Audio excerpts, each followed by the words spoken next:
there are a number of glaring concerns. Why are so many occupations that all of Australia knows are in shortage on the We Are Not Sure list? Nearly every single trade occupation required to build houses and apartments in Australia are on the undecided list.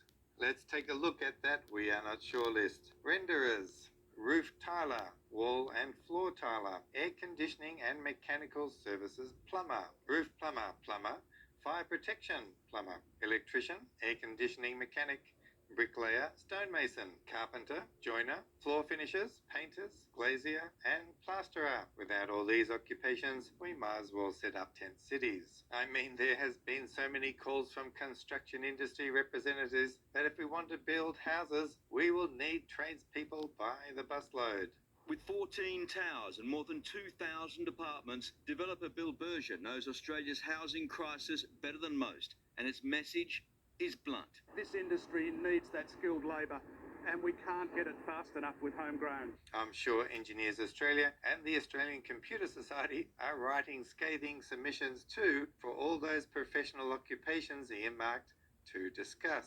And remember, we are talking about a list for the temporary sponsored visa only here. It is meant to be an employer-driven model, not a union-driven model. If an occupation is in shortage and on the skills priority list, then it should be as simple as that. With cooks, chefs, and restaurant managers on the discussion list, it quickly drew the ire of some of Australia's largest restaurateurs.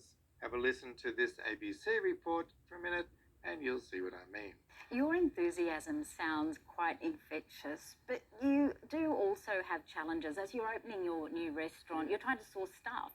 Staffing's been terrible since COVID. I mean, it was really hard before COVID, and afterwards it's been terrible. I mean, you know, when you're down in those sort of percentages that we have in the unemployment under 4, you know that like everyone who wants a job's got a job.